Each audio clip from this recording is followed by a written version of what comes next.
Suicídios. Lições Bíblicas. Jovens. Seja em nome do Senhor, eu quero cumprimentar a todos com a paz do Senhor Jesus Cristo. Quero louvar a Deus pela vida de todos os inscritos do canal Rascunho e da IBD.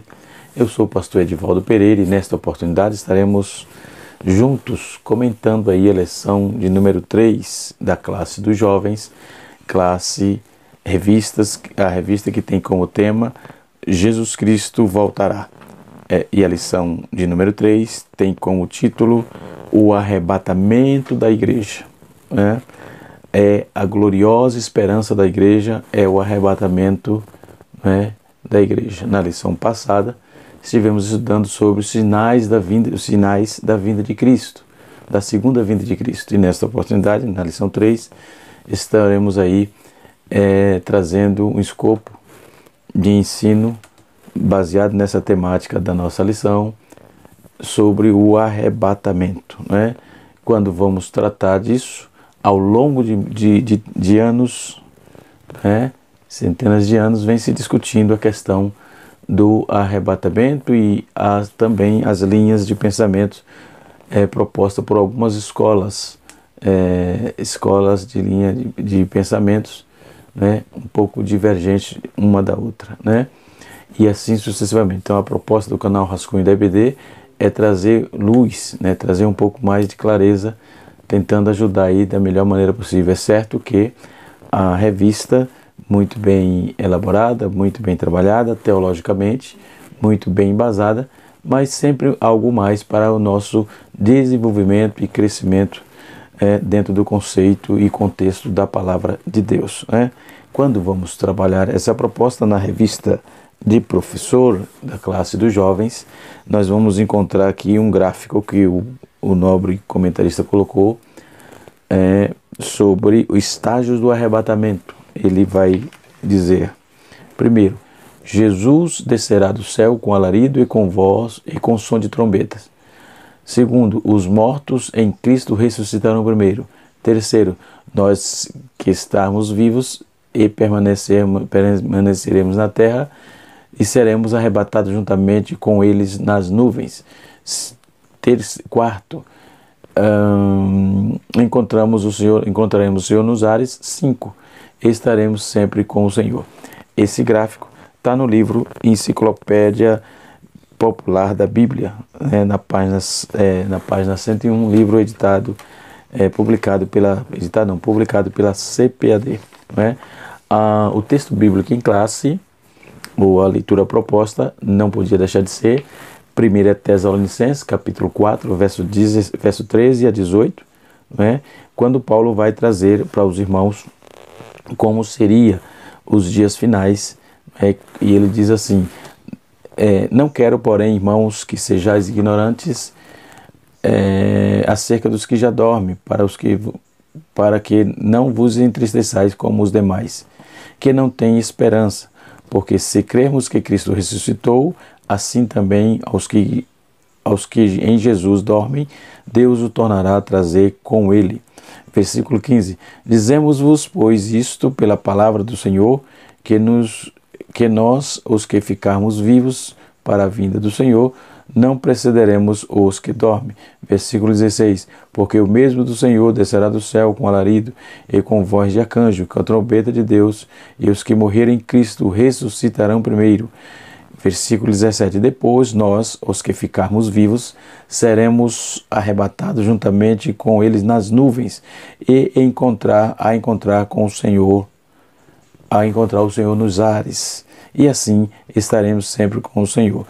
Versículo 18, fechando: portanto, consolai-vos uns aos outros com estas palavras. Dentro desse texto nós vamos encontrar na nossa revista, como de praxe, ela é dividida em tópico, e o primeiro tópico é o que é o arrebatamento da igreja. O segundo tópico é o arrebatamento da igreja para os crentes. O arrebatamento da igreja para os crentes. O terceiro tópico, o terceiro e último tópico, deixa eu ver se tem aqui, 1, 2, 3, terceiro e último tópico, aguardando o arrebatamento. Então, aqui, geralmente na lição, não trata muito das escolas de pensamento, né? Das linhas de pensamento, do pré, pós, meso, ou mid, meso e mid é a mesma coisa, né? E, enfim, mas nós vamos tentar trazer aqui com muita responsabilidade e coerência, contextualizada dentro da palavra sacrossanta de Deus, né? No primeiro momento, o primeiro subtópico do primeiro tópico nos diz assim: o que é o arrebatamento? O que é? A palavra grega para arrebatamento é harpazo, que significa retirada brusca, né? Retirada com força. Então, a Bíblia não deixa exatamente claro quando será, claro, a Bíblia não diz, mas afirma que o dia do arrebatamento está determinado, que só Deus conhece, só Deus sabe quando será o arrebatamento. Mas o que é o arrebatamento, né? Então, dentro desse contexto, o arrebatamento será uma retirada sobrenatural, rápida, sobrenatural, rápida da igreja do Senhor na terra, culminando aí com o encontro do Senhor nos ares. Então, esse é um tema tão importante para os crentes, porque ele remete à nossa esperança. O Novo Testamento está recheado de textos, como também as cartas paulinas, e assim sucessivamente.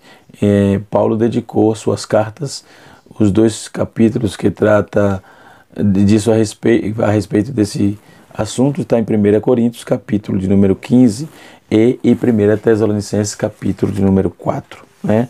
E assim sucessivamente. Então, quando se dará o arrebatamento? Aí o comentarista colocou: ao longo da história, muitas pessoas se aventuraram em marcar dias, horas, que o Senhor voltaria. Entretanto, todos que assim procederem foram desmentidos, envergonhados. A palavra de Deus nos afirma que ninguém sabe. Ninguém sabe. Eu não sei como alguém ainda ousa, né, de forma irresponsável, de forma tendenciosa, mentirosa, chega a ser assim um negócio assim, impensado, né? Porque a Bíblia diz que ninguém sabe. Se o camarada lê a Bíblia, como é que ele pode ensinar errado, né? É complicado. Então a Bíblia diz que entretanto todos os que assim procedem foram desmentidos e envergonhados. Então a Bíblia nos afirma que aquele dia e hora ninguém sabe, nem os anjos que estão no céu e nem o Filho, senão o Pai. Então, Marcos capítulo 13, versículo número 32. Então, se você ouvir alguém falar, se você recebe um áudio no aplicativo, sim, você ouvir alguém comentário, isto é mentira. Já houve, sim, quem estuda religiões comparadas, ou, enfim, você vai ver vários segmentos de algumas denominações apocalípticas, algumas outras instituições religiosas que determinou o dia que Jesus voltaria. Ora, isso é ignorância escriturística, isto é mentira, isto é menos verdade. Então não procede. A Bíblia diz que ninguém sabe, e quem lê a Bíblia sabe exatamente que não vai se enganar com isso, né? Quando se dará isso? O capítulo, como eu disse, que ninguém sabe, conforme está escrito em Marcos 13, 32. A Bíblia não traz a data exata, né? Nós os cristãos vamos nos posicionar sempre de forma diferente com relação a esse período, né? E nós vamos ver que acontecerá basicamente, nós temos aí que o arrebatamento vai acontecer, e isto é fato, sim, acreditamos, sim, a Bíblia diz, e assim sucessivamente. Nós temos aí algumas escolas de pensamento, a saber, 3 mais claras, sobre essas principais escolas de interpretação, de pensamento não, escola de interpretação. Nós temos aí o pré-tribulacionismo, ou pré-tribulacionista. Essa linha de interpretação defende que o arrebatamento será antes da grande tribulação, exatamente para livrar a igreja do grande sofrimento que ocorrerá na terra quando quem adota essa linha de pensamento, essa linha de interpretação, aliás, geralmente faz uma distinção completa entre Israel e a igreja, defendendo aí que a grande tribulação será apenas para Israel, e portanto que a igreja de Cristo deverá ser retirada antes, né? Já o mesotribulacionista, ou o MID, como também se chama, né? Diz que essa interpretação ensina que a igreja será arrebatada durante a grande tribulação. Segundo essa posição, os primeiros anos da grande tribulação serão de paz, prosperidade mundial. Mas, de repente, essa falsa paz será quebrada e o anticristo revelará toda a sua perversidade. E então é aí que ocorrerá o arrebatamento da igreja. Depois nós temos também o pós-tribulacionistas, ou pós-tribulacionismo, não é? Essa interpretação defende que o arrebatamento da igreja ocorrerá depois da grande tribulação. Durante esse período a igreja será duramente perseguida, pois Satanás e seus agentes tentarão a todo custo eliminar a pregação do evangelho, até que Cristo surgirá nas nuvens para buscar a seu povo e trazer grande prejuízo sobre os ímpios, né? Então, durante a maior parte da história da igreja, não houve nenhum debate realmente significativo sobre a ocasião do arrebatamento, em relação aí à grande tribulação. De forma geral, os cristãos, por exemplo, os cristãos concordam que o arrebatamento da igreja acontecerá depois da grande tribulação, ou seja, a posição mais tradicional dentro do cristianismo é o pós-tribulacionismo, né? E isso em parte, hoje nós temos aí uma gama de gente acreditando na teoria do escapismo, né? Que também é chamada, que é o escapismo o pré-tribulacionismo, né? Que a igreja vai escapar da grande tribulação, que também é chamada de escapismo, né? E assim sucessivamente. Então, na atualidade, esse cenário mudou. A maioria dos cristãos denomina-se pré-tribulacionista, entendeu? Embora a maioria, mesmo não sabendo porquê, nem mesmo sabe porquê isso, mas apesar dos defensores pré-tribulacionistas, né, se esforçarem para tentar recusar os seus ensinos no período da oposição dos pais da igreja, e oficialmente temos esse tipo de interpretação que ganhou força apenas no século XVIII, no final do século XVIII, né? E a partir daí foi amplamente divulgada. Um dos precursores deste movimento no nosso país, no Brasil, foi a Bíblia de Ciro Scofield, né? Essa Bíblia aqui, ó. Aqui. Tem essa Bíblia aqui. Essa Bíblia foi uma das primeiras Bíblias de estudo lançada aqui no nosso país, né, em 1909, quando Ciro Scofield começou a propagar essa doutrina, né? Você vai ver aí que Ciro Ireson Scofield, que foi o precursor propagador dessa doutrina, dessa linha de interpretação, linha de interpretação pré-tribulacionista, né?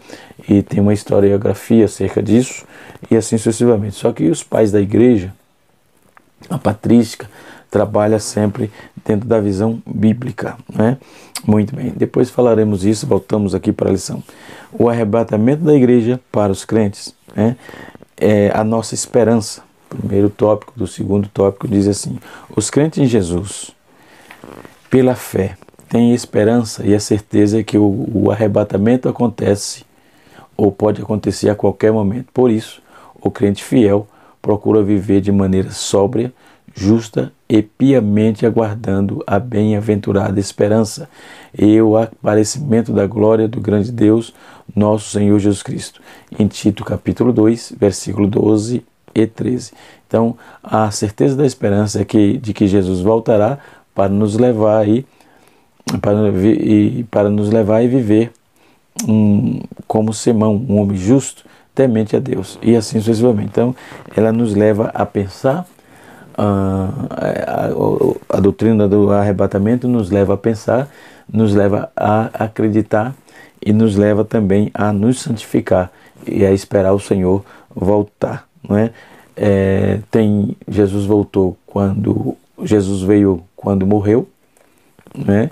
Jesus voltará para arrebatar sua igreja, né?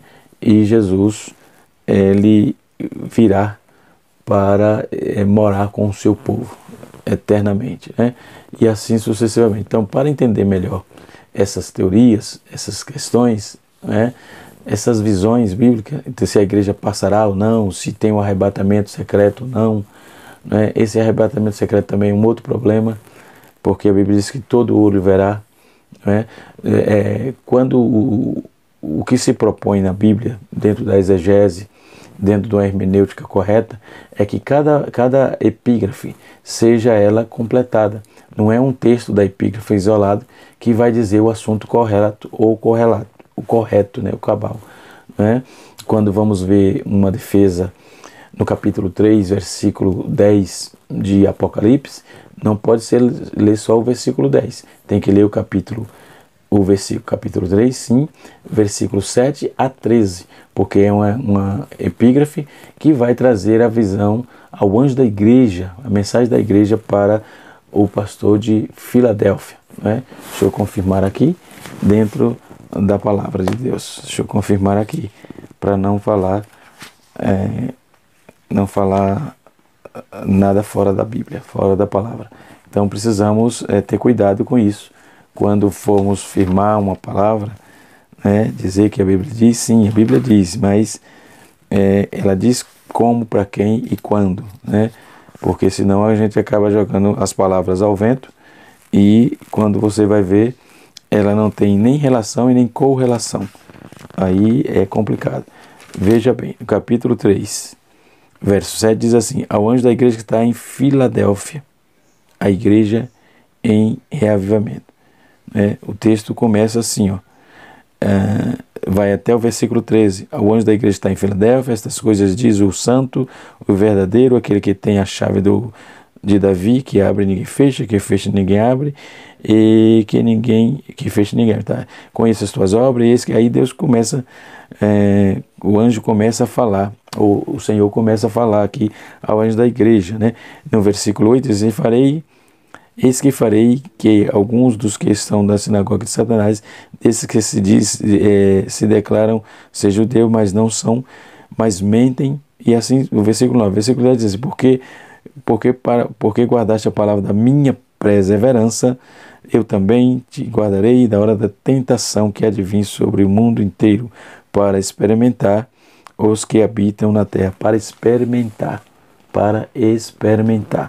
Então, aquilo ali tinha um endereço, né? E o endereço era o anjo da igreja que estava em Filadélfia. Então, pega um texto desse, isola ele, só usa o 10 e não lê o versículo 7, do 7 ao 13. Isso é um perigo, não é bom, né? E assim sucessivamente. Mas vamos aqui.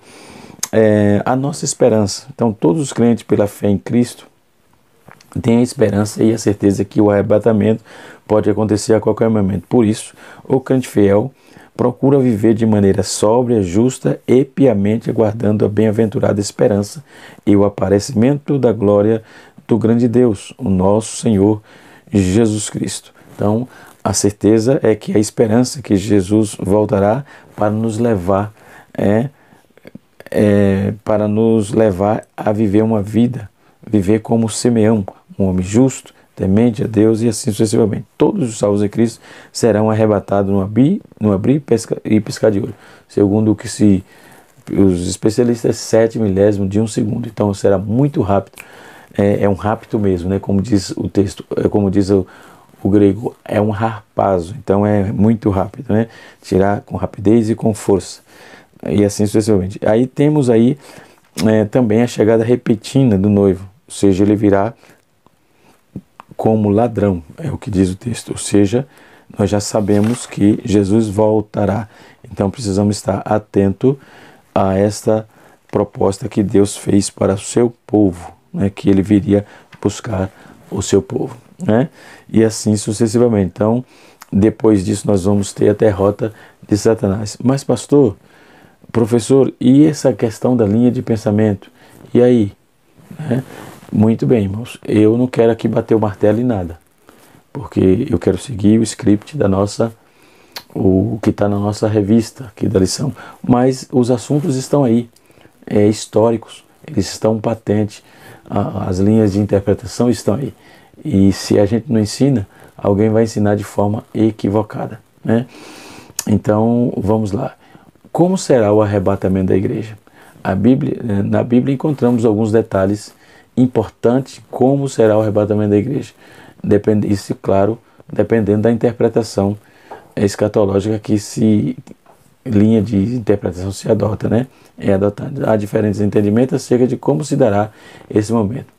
Quando vamos deixar as discussões de lado, a Bíblia diz que o arrebatamento da igreja acontecerá repentinamente. Isso significa que ele será secreto, né? Ou seja, isso não significa que esse arrebatamento será secreto, e nem mesmo que ele será precedido aí por sinais específicos. E não será precedido por sinais específicos da Bíblia, conforme claramente afirma que irão acontecer com a proclamação do Evangelho, e em todo o mundo. A tribulação é intensificada, a intensificação dos desastres naturais, guerra, peste, a grande apostasia, surgimento do anticristo e tal. Vamos ver isso em Mateus capítulo 24, Marcos capítulo 13, 2 Tessalonicenses, no capítulo 2 também vai trazer essa proposta. Quando a Bíblia diz que o arrebatamento será repetindo, ela está se referindo ao fato de que Jesus voltará, que a volta de Jesus será como um relâmpago, ou seja, que sai do Oriente e vai até o Ocidente. Mateus 24, 27. Então, por isso o apóstolo Pedro, ele escreve que o dia do Senhor virá como ladrão. No 2 Pedro, na sua segunda epístola, em 2 Pedro 2, 3, versículo 10. 2 Pedro 3, 10. Então, todavia é importante aí entender que os verdadeiros seguidores de Cristo não serão surpreendidos. Ponto. Ou seja, o arrebatamento da igreja será repentino, mas só pegará de surpresa os incrédulos, né? E por isso que ele será repentino, mas ao mesmo tempo será esperado. Ele é esperado pelos fiéis. Essa é a nossa esperança. Jovens, atentem para viver uma vida em Cristo, para viver servindo a Cristo, não só de lábios, não, mas de vida, de coração puro, de coração íntegro ao Senhor, porque o arrebatamento acontecerá a qualquer momento. Então, portanto, o arrebatamento dele será um momento de grande alegria para os salvos e de terrível pavor para os ímpios, né? Então, o que a Bíblia nos diz, né, que o arrebatamento da igreja será um evento visível e glorioso, né? Então, nosso Senhor virá com grande poder e glória. Mateus capítulo 24, versículo 30, Mateus 26, versículo 64, Marcos capítulo 13, versículo 26, Lucas capítulo de número 21, versículo 27, Atos dos Apóstolos capítulo de número 1, versículo 11 e Hebreus capítulo de número 9, no seu versículo 28, que coaduna com Apocalipse capítulo 1, versículo 7. Então, o apóstolo Paulo, ele descreve que o momento do arrebatamento da igreja era tão glorioso, tão estrondoso, tão grandioso, que é dada a ordem com a voz do arcanjo e o ressoar da trombeta de Deus. Ou seja, o próprio Senhor descerá do céu, conforme está escrito no capítulo 4, versículo 15 a 18 de Tessalonicenses, que é um dos textos propostos aqui para nós pela nossa lição, ok? Então, o arrebatamento da igreja é para os crentes, né? Para todos que esperam a vinda do Senhor. Então, o terceiro tópico nos diz aguardando o arrebatamento, né? Então, Jesus virá, né? Jesus virá. Isso temos que ter em mente, que ele virá. Ele permanece fiel, ou seja, ele virá, ele prometeu. Então, nós devemos permanecer fiel para que possamos herdar tudo que ele prometeu a nós outros, ok? A nós outros. Então, nós vamos usar os dons, os talentos, tudo isso para a glória do Senhor nosso Deus. Então, quando vamos ver os textos que aqui propus, que aqui citei, aliás, nesse momento todos os redimidos encontrarão o Senhor nos ares, né? Ou seja, os fiéis que já morreram serão ressuscitados, e os que estiverem vivos também serão transformados e receberão um corpo glorioso, semelhante ao de Jesus, né? E esse será um processo aí incompreensível de raciocínio humano, tanto que Paulo descreve aí que no momento como esse momento como um mistério, né, que ocorrerá repentinamente no abrir e fechar de olhos, no capítulo 15, versículos 51 e 52 de 1 Coríntios, né? Também podemos observar que o próprio Senhor Jesus, que o próprio Cristo, no sermão escatológico, ele exortou dizendo que para aguardar o maravilhoso dia do arrebatamento da igreja com vigilância e diligência, né? Quando vamos ver que todo o texto bíblico ele vai nos apontar. Então devemos almejar que o arrebatamento da igreja é confortados na certeza de que Deus conduz a história para esse grande momento em que desfrutamos da nossa salvação em seu sentido mais pleno, né? Aí nós temos aí as escolas de pensamento, que eu quero fechar, terminando aqui, para o vídeo não ficar muito longo, com o raciocínio das escolas de pensamento, as escolas de interpretação, ou melhor, né? Pré-tribulacionismo, pós-tribulacionismo e o mesotribulacionismo. São essas diferentes posições acerca do arrebatamento da igreja. Aí divide a opinião entre os cristãos, com praticamente todos os assuntos dentro dessa questão escatológica, né? Então veremos que dentro dos textos bíblicos, de forma resumida, cada uma dessas visões, né? Porque é importante essa discussão, é importante de tudo isso é que Cristo voltará, independente de qualquer visão, de qualquer interpretação, Cristo voltará, né? Ele virá, pode ter certeza, ele prometeu, ele não falha, ok? Então o pré-tribulacionismo, por exemplo, essa visão, ele defende a volta de Cristo, que divide em duas etapas: secretamente para buscar a igreja em glória, sendo visível a todos os pós, ou seja, após o período da grande tribulação, né? Então, e por conta desse arrebatamento secreto, que a oposição é chamada de pré-tribulacionista, né? Se não houvesse esse arrebatamento secreto, não era chamado assim, não era assim. Então, o pré-tribulacionismo está diferentemente ligado ao dispensacionalismo clássico, né? Que é um método futurista, né? Ou seja, literalmente interpretado, a interpretação do Apocalipse, embora nem todas os que adotam métodos futuristas são dispensacionalistas clássicos. Então existe aí muitos futuristas que são pré-milenistas, pós-tribulacionistas. Aí nós vamos ter que entender direito esta questão. Então, pré-tribulacionismo geralmente existe uma completa distinção entre a igreja e Israel. O pré-tribulacionista ele trabalha isso. Então os pré-tribulacionistas dizem que basicamente Jesus veio para os judeus, porém os judeus os rejeitaram. Sim, o texto nos diz. Então ele suspendeu aí temporariamente seus planos para Israel. É aí que aparece aí a igreja. Então, a igreja substitui Israel, entendeu? Segundo os pré-tribulacionistas. Então, como uma espécie de parêntese da história, né? Portanto, quando existe um plano especial para Israel, como existe um plano especial para Israel, a igreja será tirada da terra antes da grande tribulação. Isto é a visão tribulacionista. Será um período onde a ira de Deus será derramada sobre os ímpios que ficará na terra, e também no momento específico do tratamento de Deus com Israel. Os pré-tribulacionistas, como existem suas distinções entre dois povos, ou seja, a igreja e Israel, não tem nada a ver com o tratamento de Deus a respeito de Israel. Então, ele não poderá estar na terra nesse momento. Esse período de grande tribulação durará 7 anos, considerando que uma abordagem das 70 semanas de Daniel, no capítulo 9 de Daniel, né? E quando vamos ver isso, no livro se você estudar o livro de Apocalipse, principalmente o capítulo 13, no caso seria temporariamente, seria aí propriamente a 70ª semana, né, que fecha aí, segundo os pré-tribulacionistas. Os textos para defender esta visão está em Romanos capítulo 8, verso 1, 1 Coríntios capítulo 15, verso de número 51, 1 Tessalonicenses capítulo 1, versículo 10, 1 Tessalonicenses capítulo 4, verso 17, e 1 Tessalonicenses capítulo 5, verso 9, e Apocalipse capítulo 10, versículo de número, capítulo 3, versículo 10. Só que quando vamos ver que esses textos, por exemplo, Romanos capítulo 1, capítulo 8, versículo de número 1, Paulo está falando de outra coisa, não tem nada a ver com arrebatamento de igreja. Romanos, Paulo não está falando de arrebatamento de igreja. Aí já começa já o problema, porque Paulo não está tratando do assunto.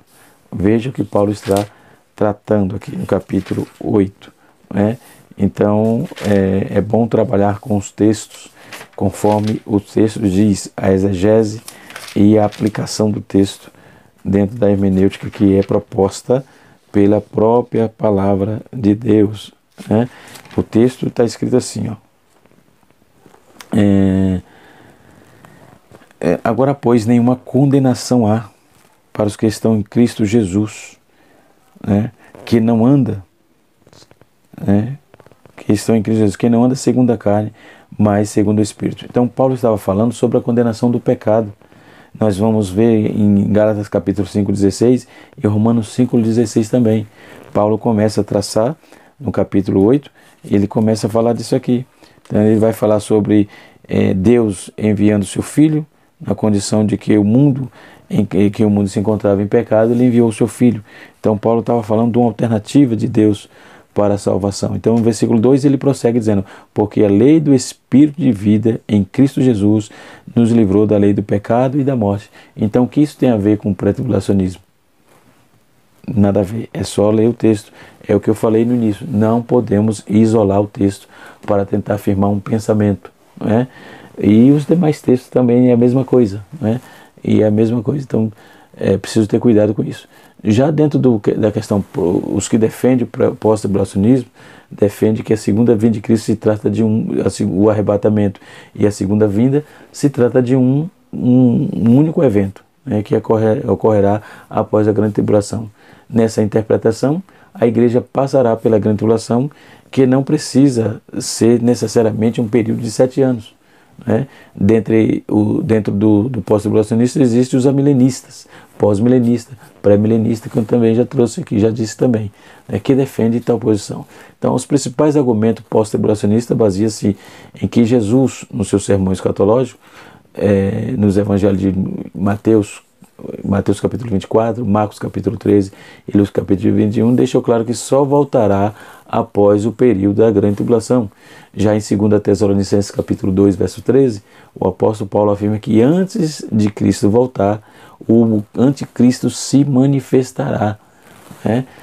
E também em 2 Pedro 3, o apóstolo Pedro afirma que descreve a vinda de Cristo como um evento único e não duplo. O arrebatamento é um evento único. Isso na posição, nota aqui que eu não bati o martelo em nada. Estou dizendo das posições das escolas de pensamento.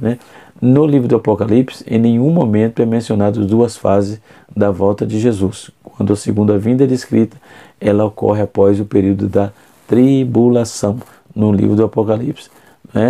Então tem o pensamento meso-tribulacionista, ela defende que a igreja será arrebatada no meio da grande tribulação, sendo a tribulação um período de 7 anos, então haverá 3 anos e meio de paz e 3 anos e meio de muita dificuldade. Esse sistema tem muitas similaridades com o pré-tribulacionismo, porém se difere na ideia de que o arrebatamento ocorrerá quando os 3 anos e meio de paz terminarem. Então é assim, quando terminou os 3 anos e meio de paz, aí vem o arrebatamento da igreja. Isso é a visão mesotribulacionista. Existem os mesos que defendem aí que a grande tribulação não será necessariamente a duração de 7 anos. Então a principal defesa do mesotribulacionista, dentro dessa cronologia deles, é 2 Tessalonicenses, capítulo 2, versículo 1 a 3, onde o anticristo aparece aí, onde o anticristo parece ser revelado antes do arrebatamento da igreja, além de uma combinação entre a trombeta do capítulo 15 de 1 Coríntios, versículo 52, com a trombeta de Apocalipse, capítulo de número 11, versículo número 15. Então, é a que menos se sustenta. Essa, em 1830, aí no século XVIII, segundo a história, Margaret MacDonald teve um sonho, uma moça, uma adolescente de 16 anos aproximadamente, e contou para o seu pastor, o seu reverendo lá, chamado de John Nelson Darby. Esse moço, ele entendeu aquilo lá e entendeu aquele sonho e trouxe essa visão pré-tribulacionista e começou a propagar isso, mas dentro do próprio movimento dele, né? Ele, Plistemons, não é um movimento, ele teve dificuldade lá com alguns que fazia parte do movimento que estava vivendo aqueles dias, né? E assim sucessivamente. Então, só para trazer um pouco da historicidade desta corrente de interpretação, tá certo? Que Deus em Cristo nos abençoe, que o Espírito de Deus reine em nosso coração. Saiba de uma coisa, Jesus em breve voltará para buscar a sua igreja. Independente de linha de pensamento, Jesus voltará. Foi Ele quem disse, foi Ele que prometeu, e aguardemos. Maranata, Maranata, Maranata. Deus abençoe a todos. Canal Rascunho da IBD, ensinando para transformar vidas.